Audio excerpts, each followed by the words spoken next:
নবী করিম সাল্লাল্লাহু আলাইহি ওয়াসাল্লাম ইন্তেকালের 5 দিন আগে থেকে জ্বরাক্রান্ত হলেন, রোগাক্রান্ত হলেন, জ্বরে আর মাথার যন্ত্রণায় অস্থির হয়ে যেতে লাগলেন।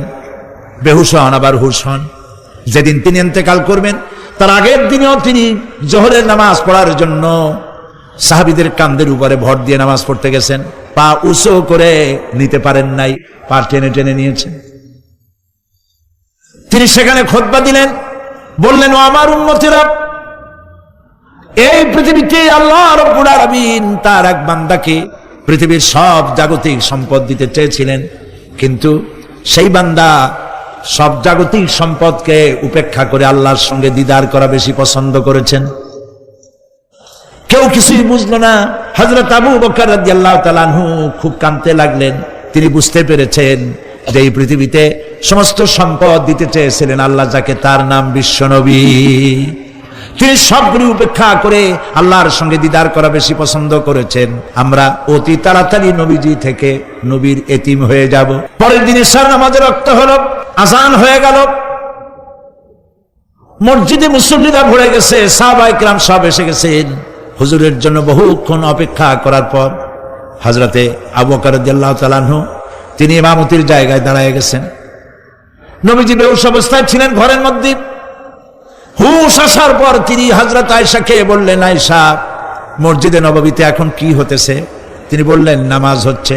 লোকেরা আপনার অপেক্ষা করেছে, কিন্তু আপনাকে না পাইয়া দীর্ঘক্ষণ অপেক্ষা করার পর আপনাকে না পেয়ে আমার বাবার ইমামতিতে তারা নামাজ পড়তেছে, কিন্তু মুসল্লিদের মধ্যে কান্নার রোল পড়ে গিয়েছে। তাদের ধারণা হয়েছে নবীজির জায়নামাজে যখন হযরত আবু বকর দাঁড়ায় গেছে, নবীজির পিছনে নামাজ পড়া আর আমাদের কিসমতে হবে না। নবীজি বলছেন, আয়েশা রে, মসজিদে নববীর দিকের দরজাটা খুলে দাও, আমি নামাজের দৃশ্য দেখতে চাই। দরজা খুলে দেওয়া হলো। নবীজি কোন রকম মাথা উঁচু করে মসজিদে নববীতে নামাজের দৃশ্য নিজে অবলোকন করে আবার শুয়ে পড়লেন। হযরত আয়েশা লক্ষ্য করে দেখেন নবীজির চোখের পানি দিয়ে কোনা দিয়া পানি বেয়ে বেয়ে পড়ছে। হযরত আয়েশা প্রশ্ন করলেন, ইয়া রাসূলুল্লাহ, নামাজের দৃশ্য দেখি কাঁদছেন কেন? হুজুর বলেন, আয়েশা রে, এটা কোনো দুঃখের পানি নয়, আমি কাঁদতেছি এই জন্যে, এই নামাজের জামাত কায়েমের জন্য তাইফের ময়দানে অনেক রক্ত ঝরেছে, আবার উহুদের ময়দানে দান দান শহীদ হয়েছে, সাহাবায়ে কেরাম জীবন দিয়েছে। আজ আমি দেখতে পেলাম আমার উম্মতেরা জামাতে নামাজ পড়ছে। আমার ধারণা হলো ভবিষ্যতে কিয়ামত পর্যন্ত আমার উম্মতেরা এইভাবে জামাত বন্দী হয়ে নামাজ আদায় করবে। নবীজি আবার বেহুশ হয়ে পড়লেন। মসজিদে নববী থেকে আজ আর কেউ বাড়ি যায় না, সবাই কান্দে। আজ রাত বোধহয় নবীজি কাটাবেন না। মেয়েরা কাঁদতেছে, সাহাবায়ে কেরাম কাঁদতেছেন, আজওয়াজে মুতাহারাত তারা কাঁদতেছেন। নবীজির আবার হুশ হলো, তাকায় দেখেন ঘরের মধ্যে কান্নাকাটি, মসজিদে নববীতে কান্নাকাটি। সব থেকে বেশি কাঁদতেছেন মা ফাতেমা। নবীজি হযরত ফাতেমার কান্না দেখে ইশারা করলেন, কাছে আয়। হযরত ফাতেমা রাসূলের কাছে গেলেন। নবীজি কানে কানে কি যেন বললেন, কান্নাটা বন্ধ হয়ে গেল। হযরত আয়েশা জিজ্ঞেস করলেন, মা, তোমার আব্বা তোমার কানে কি বললো আর কান্না বন্ধ হয়ে গেল? হযরত ফাতেমা বলে, আম্মাজি, আমার আব্বা আমাকে বললেন, মা ফাতিমা, তোমার কান্না আমার বরদাস্ত হয় না, কেঁদো না, আমি মৃত্যুর পরে সকলের আগে তোমার সাথে আমার দেখা হয়ে যাবে। হযরত ফাতেমা বলছেন, আম্মাজি, আমি বুঝতে পেরেছি আমার আব্বার এই কথার অর্থ কি। নবীজির ইন্তেকালের পরে আত্মীয় স্বজনের মধ্যে সবার আগে আমার মৃত্যু হবে আর আমার পিতার সাথে আমি মিলিত হতে পারবো। রাত যখন শেষ হয়ে এলো, নবীজির হুঁশ হয়েছে। তাকায় দেখেন হযরত জিবরাইল দাঁড়ানো। হযরত জিবরাইল নবীজির চেহারা মোবারকের দিকে তাকায় বলেন, আসসালামু আলাইকা ইয়া রাসূলুল্লাহ, আল্লাহ আপনাকে সালাম বলেছেন। আর আল্লাহ পাক জানতে চেয়েছেন আপনার মুখে আপনি কেমন আছেন। আল্লাহ জানেন আপনার অবস্থা কি, তারপরেও আপনার মুখে শুনতে চেয়েছেন আপনি কেমন আছেন। নবীজি বলছেন, জিবরাইল, বড় কষ্টে আছি, বড়ই যন্ত্রণা, বড়ই কষ্ট। হযরতে জিবরাইল বলছেন, ইয়া রাসূলুল্লাহ, আজকে এক নতুন ফেরেশতা আমি সাথে করে নিয়ে এসেছি। এই ফেরেশতা পৃথিবীর কোন নবী অথবা কোন মানুষের কাছে যাওয়ার জন্য অনুমতি চায় না। আজ আপনার কাছে অনুমতি ভিক্ষা চায় কাছে আসার জন্য। ওই ফেরেশতার নাম হচ্ছে মালাকুল মউত। হযরত মালাকুল মউত বলেন, ইয়া রাসূলুল্লাহ, এই পৃথিবীতে আদম আলাইহিস সালাম থেকে নিয়ে পর্যন্ত কোন মানুষের জান কবজের জন্য আমার অনুমতি চাওয়া লাগে নাই, আর কোনোদিন লাগবে না। আজ আমি আসার সময় আল্লাহ বলেছেন আপনার জান কবজের জন্য আমি যেন আপনার কাছে অনুমতি ভিক্ষা চাই। নবীজি বলছেন আমি যদি অনুমতি না দেই তো কি হবে? হযরতে মালাকুল মউত বলছেন, ইয়া রাসূলুল্লাহ, অনুমতি যদি না দেন আমি ফেরত চলে যাব। আমাকে সেভাবেই বলা হয়েছে। হযরতে জিবরাইল বলেন, ইয়া রাসূলুল্লাহ, হে আল্লাহ রাব্বুল আলামিন আপনার দিদারের ইন্তজার করতেছে। নবীজি বলছেন, মালাকুল মউত, তুমি জান কবজের কাজ শুরু করো। মালাকুল মউত যখন কাছে এসেছে, রাসূল জিজ্ঞেস করলেন, আয়েশা, ঘরে যে কয়েক টুকরা স্বর্ণ ছিল সেগুলোর কি অবস্থা? ছোট ছোট 6 টুকরা স্বর্ণ ছিল। হযরত আয়েশা বলছেন, হুজুর আমি এগুলো রেখে দিছি। হুজুর বলছেন, না, রাখতে পারবে না, আমার ইন্তেকালের আগে খয়রাত করে দাও। মুহাম্মদ সাল্লাল্লাহু আলাইহি ওয়াসাল্লাম আল্লাহর কাছে অবস্থায় উঠবে না যে তার ঘরের ভিতরে সোনা ছিল, দিয়ে দাও, খয়রাত করে দিয়ে দাও। হযরত মালাকুল মউত রাসূলের জান কবজ শুরু করে দিলেন। রাসূলুল্লাহ জীবনের শেষ কথা বললেন, আসসালাত আসসালাত ওয়া মা মালাকাত আইমানুকুম। আমার উম্মতেরা বিদায় লগ্নে বলে গেলাম, নামাজ নামাজ নামাজ ছেড়ে দিও না। প্রিয় ভাইরা, নবী করিম সাল্লাল্লাহু আলাইহি ওয়াসাল্লাম জীবনের শেষ কথা বলে গেছেন নামাজ। সেই নামাজে আমাদের যত সব অবহেলা, স্ত্রীকে নামাজ পড়ান, বউকে নামাজ পড়ান, ছেলে মেয়েকে নামাজ পড়ান। দোকানদার ভাইরা যখন আজান হয়ে যাবে দোকান বন্ধ করে দেন, আপনি আপনার কর্মচারীরা নামাজ পড়তে যান। যতটুকু প্রিয় ভাই সব, আল্লাহ রাব্বুল আলামিন পরীক্ষার জন্য আমাদেরকে এই ময়দানে ছেড়ে দিয়েছেন। প্রশ্ন কি হবে আল্লাহ সব বলে দিয়েছেন। প্রশ্ন কি হবে? তোমার যৌবন প্রশ্ন করা হবে, কোন পথে ইনকাম করেছো প্রশ্ন করা হবে, কোন পথে খরচ করেছো প্রশ্ন করা হবে, দ্বীনের ইলম যতটুকু হাসিল করেছিলে তার কতটুকু পালন করেছো, আর দ্বীনের দাওয়াত কতটুকু মানুষের কাছে পৌঁছায়ছো, প্রত্যেকটি ব্যাপারে কিয়ামতে আল্লাহর কাছে জবাব দিতে হবে। এই জন্য কবি বলছেন, আমার সে জিন্দগি बनती है ये जन्नत भी व जहन्नम भी लिखा कि अपनी फितरत है ना नारी ना नूरी। মানুষের জীবন আমল দিয়ে গঠন হয়, আমল দিয়ে জীবন গড়ে, নইলে এই মাটির তৈরি দেহ জান্নাত আর জাহান্নামের কিছু দিয়ে তৈরি হয়নি। আপনি ইচ্ছে করলে দেহটাকে জাহান্নামের জন্য উপযোগী করতে পারেন, ইচ্ছে করলে এই দেহটাকে জান্নাতের জন্য উপযোগী করতে পারেন। এটি আপনার ইখতিয়ারে আল্লাহ দিয়েছে, আপনাকে বাধ্য করা হয় নাই যে সেজদা না দিলে ফেরেশতা এসে ঘাড়ের উপরে পিটাবে, সুদ খুর সেনা করলে বড় ঠন পিটায় ভেঙে দেওয়া হবে না। আপনি বাধ্য নন, আপনি সম্মানিত জীব আল্লাহ, সম্মানিত প্রাণী আল্লাহ পাকে, সেই জন্য মানুষকে বাধ্য করা হয় না। অটোনমি দেওয়া হয়েছে, আপনাকে স্বাধিকার দেওয়া হয়েছে। চন্দ্র সূর্যের ব্যাপারে স্বাধিকার দেওয়া হয় না। রাত এখন 7:35, সূর্যের বাপেরও ক্ষমতা নাই বাংলাদেশে এখন উঠতে পারে, ঠিক কিনা? সে এখন আমেরিকায় রোদ দিচ্ছে, তাপ দিচ্ছে আমেরিকায়। ওকে নির্ধারণ করা হয়েছে যেভাবে সেইভাবেই করতে হবে। পানি বলেন, পাহাড় বলেন, পাখি বলেন, চন্দ্র বলেন, গ্রহ বলেন, নক্ষত্র বলেন, সব জিনিস বাই হুক অ্যান্ড ক্রুক আল্লাহর হুকুম মানতে বাধ্য। কোরআনে কারীমে আল্লাহ পাক বলেছেন, আফা গায়রা দীনিল্লাহি ইয়াবগুন ওয়া লাহু আসলামা মান ফিস সামাওয়াতি ওয়াল আরদি আল্লাহর জীবন ব্যবস্থা ছেড়ে দিয়ে তোমরা কি অন্য কোনো মতবাদ তালাশ করো?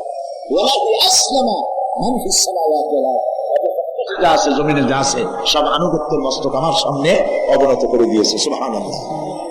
মানুষকে আল্লাহ পাক ইখতিয়ার দিয়েছেন, ইচ্ছে করলে মাহফিলে আসতে পারে, ইচ্ছে করলে সিনেমায় ঢুকতে পারবেন, অসুবিধা নেই। অসুবিধার জন্য কিয়ামত, ওখানে হিসাব হবে। এখানে আপনি সূর্য চন্দ্র ফেরেশতারও কোনো মাজাল নাই, কোনো ইখতিয়ার নাই আল্লাহর হুকুমের বাইরে কিছু করে। আল্লাহ যা করতে বলেছেন তাই করতে হবে, এর বাইরে এক চুল করতে পারবে। কিন্তু মানুষেরা করতে পারবে। মানুষ ইচ্ছে করলে নামাজ রোজা ছাড়তে পারে, ইচ্ছে করলে আল্লাহর অমান্য করতে পারে। এটা তার বিচারের জায়গা না, এটা আমরা পরীক্ষা সব জায়গা। এখানে আপনি কামাই করলে এখানে কিছু পাবেন, এখানে কামাই না করলে কিছু পাবেন না। আরো সোজা করে বলি, কোন কৃষক, যে কৃষক আষাঢ় মাসে শ্রাবণ মাসে জমি চাষ করে না, পৌষ মাসে তার গোলায় ধান আসবে? কথা বুঝেন নাকি বুঝেন? পৌষ মাসে গোলায় ধান আসবে? কোনো পাগলও বলবে না যে তুমি তো চাষই করো নাই, তুমি জমিনে, তোমার জমিনের ফসল তোমার ঘরে আসবে কেন? কাজী এই দুনিয়ায় পরীক্ষা দিলে এখানে রেজাল্ট হয়, এখানে গাছ লাগাইলে এখানে ফল দেয়। কিন্তু মানুষের জন্য আল্লাহ পাক যে আমল তৈরি করেছে, পরীক্ষা দিলে সেই পরীক্ষার রেজাল্ট এখানে হবে না। পরীক্ষার রেজাল্ট হবে কোথায়? আখিরাত। বলেন সবাই কোথায় হবে? পরীক্ষার রেজাল্ট হবে কোথায়? আখিরাত। এখানে আপনি যা কামাই করবেন এখানে রিটার্ন দেওয়া হবে না। এখানে যা কামাই করবেন সমস্ত কামাই 700 গুণ করে কিয়ামতে আল্লাহ আপনার হাতে ধরাই দিবেন। আল্লাহর ওয়াদা কখনো মিথ্যা হয়? মিথ্যা হয় রাজনৈতিক দলের নেতারা, এই জাতীয় লোকেরা যারা মঞ্চে আসে আর আমাদের ভোট দেন, আমরা ক্ষমতা চাইতে পারি, আপনারা না খাইয়ে খাবেন, কিন্তু কি খাইয়ে মরবে তাও হয় না। সেদিন শুনলাম এই যে নির্বাচন এখন একটা চলতেছে, স্লোগান বাপ দাঁড়াইছে, ছেলে তো বলে রহিম ভাই আমার ভাই, তোমার বাপের নাম রহিম। তারপরে শুনলাম বলতেছে বেগুন ভাইয়ের চরিত্র, আজকের নাম রাখে তো আদর করে বেগুন পটল, বেগুন ভাইয়ের চরিত্র ফুলের মতো পবিত্র। আমি আরেকজনের পাশে থেকে করি যে নামাজ পড়ে না, একত্র এমনই ফুলের মতো চলবে।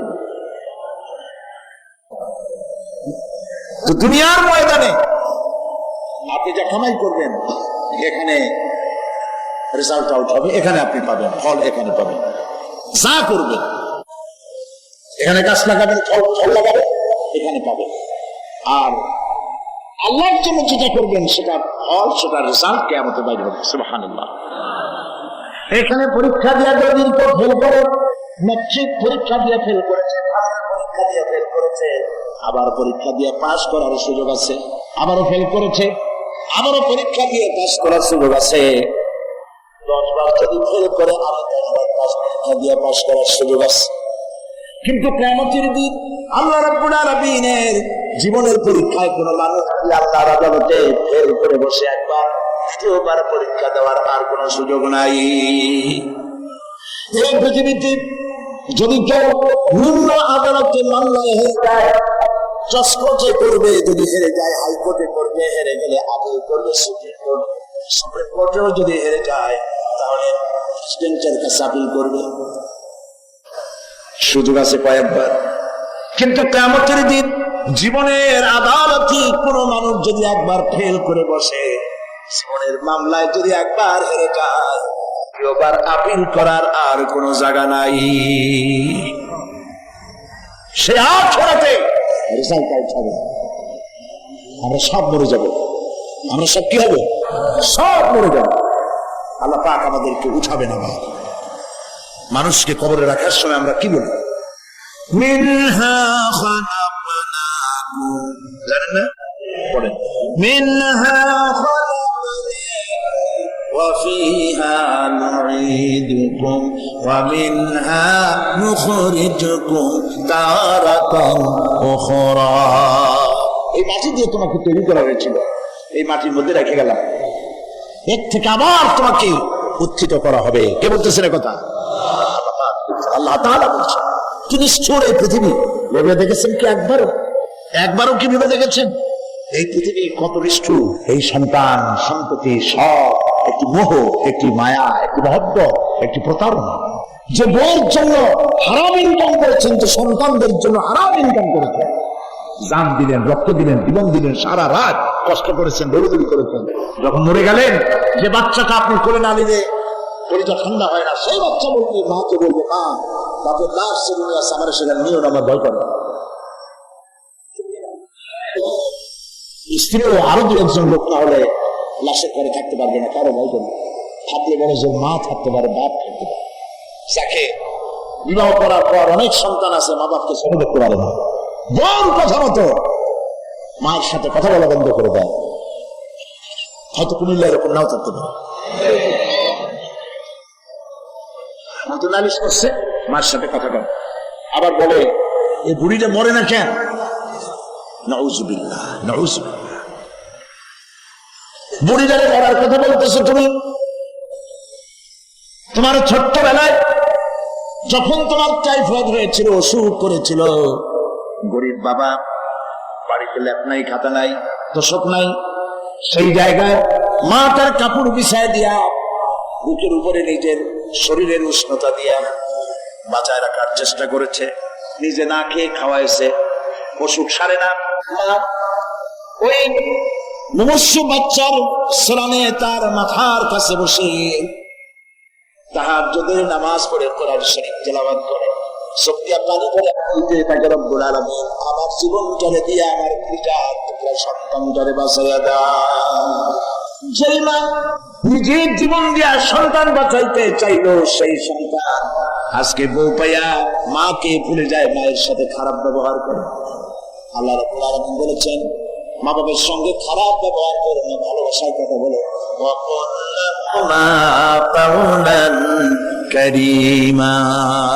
সম্মান সূচক কথা বলো, মা বাবার জন্য দোয়া করো আমার কাছে। কে বলতেছে? আল্লাহ তাআলা বলছেন দোয়া করো আমার কাছে এই ভাষায়,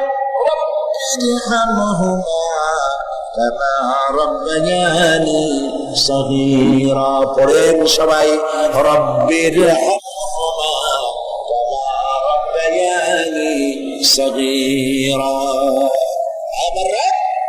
আমার মা বাপ যেমনি ছোটবেলায় আমাকে অত্যন্ত যত্ন করে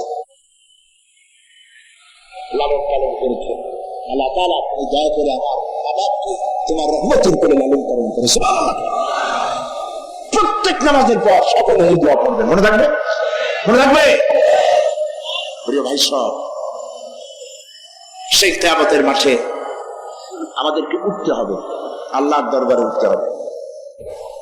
সেই সময় আমাদেরকে কেউ উপকার করবে না।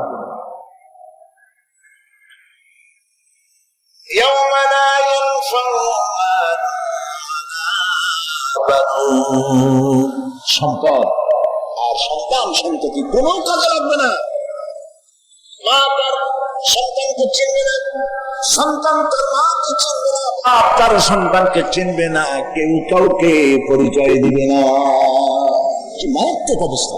মানুষ চরম অসহায় হয়ে যাবে। চতুর্দিকে ফেরেশতার আনাগোনা, সূর্য মাত্র 1 হাত উপরে, প্রচন্ড তাপ নিয়ে সূর্য অবস্থান নেবে, মাথার চান্দি ফেটে গিয়ে গুনাহগারের মাথার মগজ গলে গলে পড়তে থাকবে। পিপাসার যন্ত্রণা চিন্তাটা চুলে কুকুরের মতো করে নাভস্থল পর্যন্ত ঝরে পড়বে। কেউ উপকার করবে না, কেউ শিখাবে না। অনেক লোক আছে পীরের কাছে মুরিদ হয় আর মনে করে পীর সাহেব তারে কিয়ামতে সুপারিশ করবে। আয়াতুল কুরসির মধ্যে আমরা পড়ি, মাল্লাযী ইয়াশফাউ ইনদাহু ইল্লা বিইজনিহি। কে আছে এমন? কার হিম্মত আছে আল্লাহ পাকের বিনা অনুমতিতে কথা বলে? সুবহানাল্লাহ। পীর কোথার খাজা বাবা হারায় যাবে। ইব্রাহিম আলাইহিস সালামের মতো পয়গম্বর কি মনে করে? আল্লাহর খলিল। ইব্রাহিম আলাইহিস সালাম আল্লাহর কি? আল্লাহর খলিল। কিয়ামতের দিন বলবেন, আল্লাহ পাক, আয় আল্লাহ তাআলা, আমার বাপের কাছে আর তো ওয়াদা ছিল আমি সুপারিশ করবো তার জন্য, তুমি দয়া করে আমার বাপকে জাহান্নাম থেকে ক্ষমা করো, আমি তার জন্য সুপারিশ করতেছি। আল্লাহ তাআলা বলবেন, ইব্রাহিম তোমার সুপারিশ মঞ্জুর হলো না।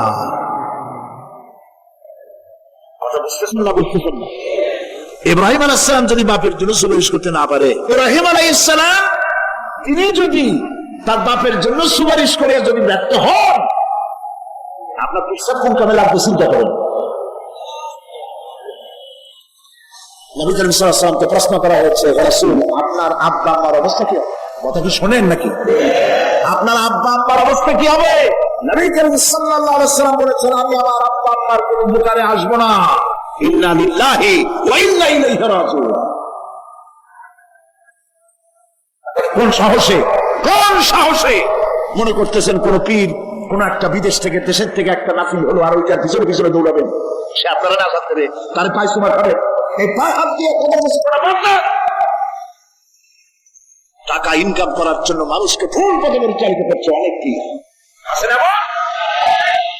টাকা দেয় জামায় অনেক পরে খালি টাকা নেওয়ার সমান চতুর্দিক দিয়ে বাইরে বোঝার উপায় নেই।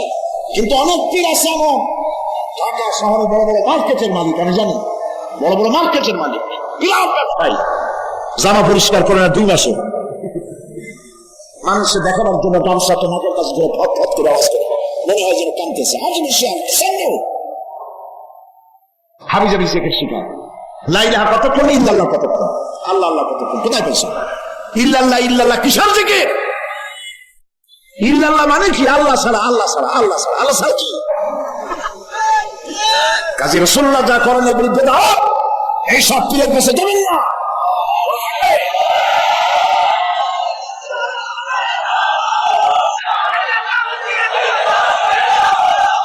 ভাই সব কিয়ামতের দিন আপনার আমল, একমাত্র আমল আপনাকে বাঁচাইতে পারবে। এই কোরআন শরীফে আল্লাহ পাক বলেছেন, ইয়া আইয়ুহাল্লাযীনা আমানু আবতাগু ইলাইহিল ওয়াসিলা, হে বিশ্বাসীরা ওসিলা ধরো। ধর এক শ্রেণীর লোকেরা এর অর্থ করেছে পীর। দুনিয়ার কোন তাফসীর, যত মুফাসসির পৃথিবীতে জন্মগ্রহণ করেছেন, কোন মুফাসসির এটা বলেন নাই আবতাগু ইলাইহিল ওয়াসিলা মানে হলো পীর ধরো। বরং সমস্ত তাফসীর মুহাক্কিকিন বলেছেন আবতাগু ইলাইহিল ওয়াসিলা আই আমল সালেহ, নেক আমলের ওসিলা ধরো। সুবহানাল্লাহ, নেক আমলের ওসিলা ধরো। প্রিয় ভাই সব ধান্দাবাজি ছাড়তে হবে। কিয়ামতের দিন মানুষ একেবারে অসহায় হয়ে যাবে, কেউ সাহায্য করবে না। সেই দিন প্রশ্নগুলি প্রশ্নপত্রের সামনে আসবে, আমল নামাগুলি বেঈমানের পিছন দিক থেকে বাম হাতে আসবে আর ইমানদারের সামনে থেকে ডান হাতে আসবে। আমল নামা হাতে পাওয়ার সঙ্গে সঙ্গে বেঈমান বুঝে ফেলবে তার জায়গা কোথায়। আল্লাহ রাব্বুল আলামিন কোরআন শরীফের ভিতরে বলেছেন, আশ-শামসু ইয়ামবাগি লাহা আন তুদরিকাল কামারা ওয়ালাল লাইলু সাবিকুন নাহার ওয়া কুল্লুন ফি ফালাকি ইয়াসবাহুন। প্রবল জ্ঞানী হইবে যাহারা, আপন মনেতে বুঝিবে তাহারা, রাত্রি পারে না আগে যাইবার, দিনের স্থান করি অধিকার। চন্দ্র বাদে না সূর্যের গায়েতে, সূর্য পারে না চন্দ্রকে ধরিতে, যার যে স্থান বহাল রাখিয়া ভ্রমণ করিছে খোদাকে ডরিয়া। একটি নির্ধারিত সময় সীমা পর্যন্ত আপন আপন কক্ষপথে সব দৌড়াদৌড়ি করবে, কারো সাথে অ্যাক্সিডেন্ট হবে না কারো। ওয়াকুল্লুন ফি ফালাকি ইয়াসবাহুন, যা আছে মহাশূন্যে সব ঘুরতেছে। কে বলে? বলেন সবাই, কে বলছে? কোন সূরা? সূরা ইয়াসিন। আবার শুনুন, আল্লাহ পাক ফয়সালা দিচ্ছেন ঘোরে কেডা? শুধু সূর্য ঘোরে না, শুধু চন্দ্র ঘোরে না, আল্লাহ মহাশূন্যে যা রেখেছেন সব ঘুরতেছে, সবই সন্তরণশীল, সব গতিশীল। সুতরাং ফয়সালা তো আল্লাহর কাছ থেকে নিতে হবে। পৃথিবী সৃষ্টি করেছেন, মানব গোষ্ঠী সৃষ্টি করেছেন এবং মানুষের প্রয়োজন মিটিয়েছেন। এই মানুষগুলিকে কে সৃষ্টি করেছে? মানুষ সৃষ্টির ব্যাপারেও দার্শনিকরা মানুষদেরকে বিভ্রান্ত করে।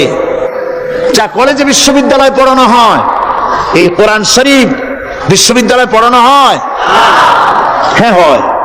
কয়েকটা আয়াত, কয়েকটা সূরা পরীক্ষায় পাস করার জন্য একটু একটু অপশনাল রেখে দেওয়া হয়েছে।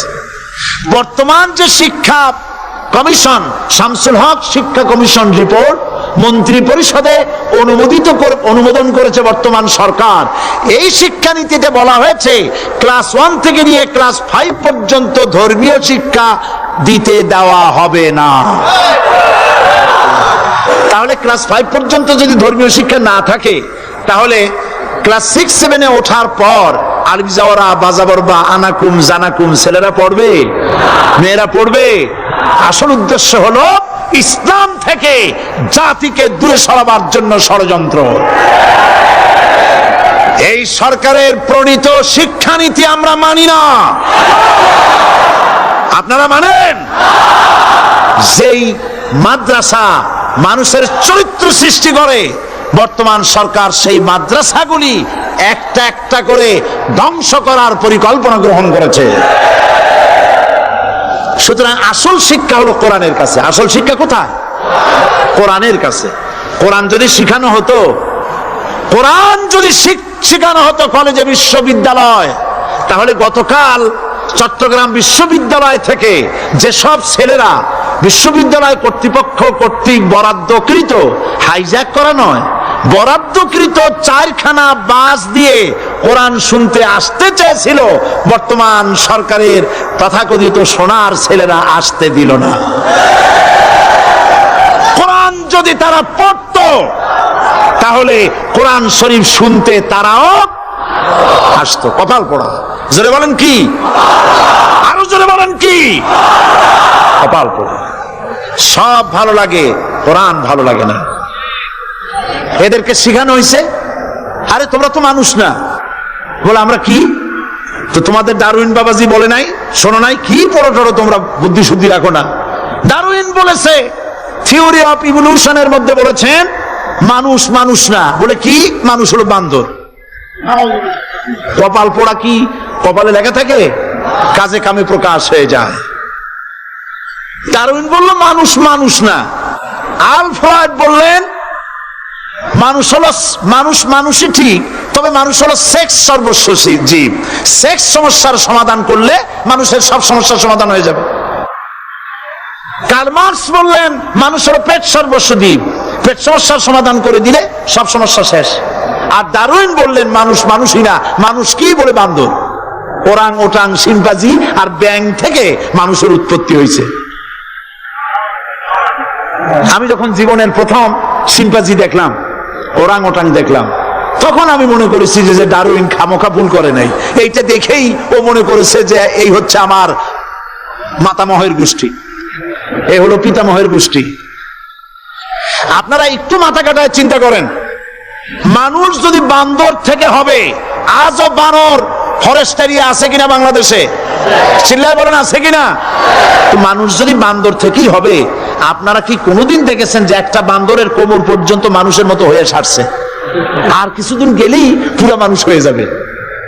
বলা পর্যন্ত মানুষের মতো হয়ে গেছে, আর কদিন গেলেই মানুষ হয়ে যাবে। দেখছেন কখনো? আচ্ছা আপনারা বলেন, পাবদা মাছ আপনারা চট্টগ্রামে কি বলেন? পাবদাই বলেন। পাবদা মাছ দেখতে কি মাছের মতো লাগে? বোয়াল মাছের মতো। কোন পাগলে কি বলছে কথা যে বোয়ালের পূর্বপুরুষ পাবদা? পাবদাগুলি পুটি টুটি খাইয়া খাইয়া আস্তে আস্তে বোয়াল হয়ে গেছে, এ কথা কেউ বলে? আচ্ছা শোলের যে ছোট সাইজ, শোল মাছ, গজাল মাছ, এর যে ছোট্ট সাইজ ভর্তা করে খায়, শুটকি বানায় খায়, ওগুলোর কি বলে? টাকি মাছ। এই টাকি মাছ দেখতে শোল মাছের মতো। কেউ পাগলকে আজ পর্যন্ত বলেছে যে শোল মাছের পূর্বপুরুষ টাকি, টাকিগুলা সার মার খাইয়া আস্তে আস্তে শোলে পরিণত হয়ে গেছে? কেউ বলেছে? ডারউইন কয় বোতল খাইয়া যে এই মতবাদ লিখছে আল্লাহই ভালো জানে। যে বান্দরের থেকে মানুষ আবিষ্কার হয়েছে, নাউজুবিল্লাহ। এগুলি পড়ানো হয় কলেজে, বিশ্ববিদ্যালয়, তাই আমাদের সোনার ছেলেরা বান্দরামি করে। ওদের যদি পড়ানো হইতো তোমরা বান্দরের গোষ্ঠী নও, তোমরা মানুষ। মর্যাদা কার বেশি, বান্দরের না মানুষের? এ পৃথিবীর প্রথম মানুষকে আদম আলাইহিস সালাম। আদম হইছেন কি দিয়ে? মাটি দিয়ে। আল্লাহ রাব্বুল আলামিন যিনি মানুষ সৃষ্টি করেছেন, তিনি কোরআন শরীফের ভিতরে বলে দিয়েছেন। আমি প্রথমেই বলেছি, আপনারা লক্ষ্য করুন, এই কোরআন তাবিজের কিতাব নয়, এই কোরআন তদবিরের কিতাব নয়, ঝাড়ফুঁকের কিতাব নয়। কোরআন হলো পৃথিবীর মানুষের জন্য কোড অফ লাইফ, পূর্ণাঙ্গ জীবন বিধান। সবকিছু আল্লাহ পাক কোরআনের ভিতরে বলে দিয়েছেন, কোনো জিনিস বাদ দেন নাই। আপনি আমি কেমনে সৃষ্টি হয়েছে আল্লাহ পাক কোরআনের ভিতরে বলেছেন, ইন্না খালাকনাকুম মিন তুরাবিন সুম্মা মিন নুতফাতিন সুম্মা মিন আলাকাতিন সুম্মা মিন মুদগা। নিষ্প্রাণ মাটি দিয়ে তোমাকে উৎপন্ন করা হয়েছে, নিষ্প্রাণ মাটির উপাদান দিয়ে তোমাকে তৈরি করা হলো। মায়ের পেটের ভিতরে এক ফোঁটা নাপাক পানি জমাট রক্তে পরিণত হয়ে গেল। জমাট রক্ত আস্তে করে গোস্ত পিণ্ড হলো। গোস্ত পিণ্ডকে সুন্দর করে সাজায়া হাড্ডি গুড্ডি বানায়া স্ট্রাকচার তৈরি করে তার উপরে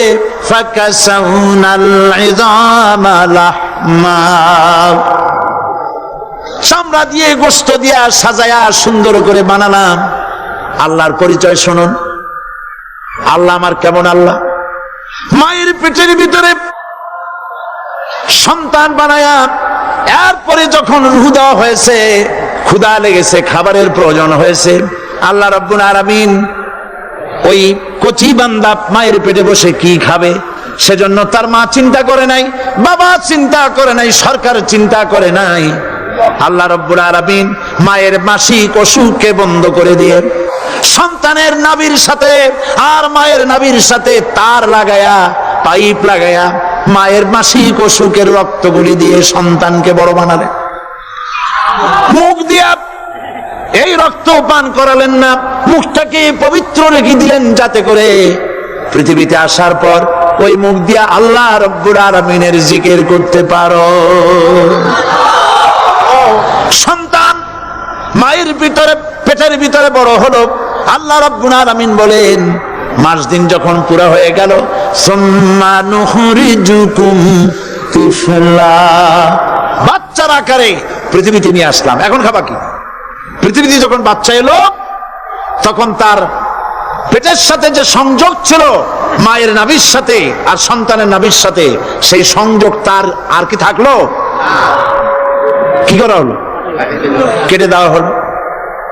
লক্ষ্য করুন, খাবারের জন্য একটি মাত্র পাইপ আল্লাহ লাগাইছিলেন, পৃথিবীতে সন্তান আসার সঙ্গে সঙ্গে পাইপটা কেটে দেওয়া হলো। এবার কি খাবে? আল্লাহ রাব্বুল আলামিন মায়ের বুক থেকে সন্তানের জন্য এবার সিঙ্গেল সিগন্যাল, তার জন্য সিঙ্গেল কোন লাইন যেটা ছিল কেটে দিয়া মায়ের বুক থেকে সন্তানের জন্য ডাবল লাইন আল্লাহ চালু করে দিলেন। এমন দুধ বানায় দিলেন যা শুধু খাবার নয়, শুধু ফুড ভ্যালু নয়, এই দুধের ভিতরে ক্যালসিয়াম, এর মধ্যে ভিটামিন, এর মধ্যে আয়রন, এর মধ্যে মেডিসিন। দুনিয়ার এই সন্তান ছিল ফি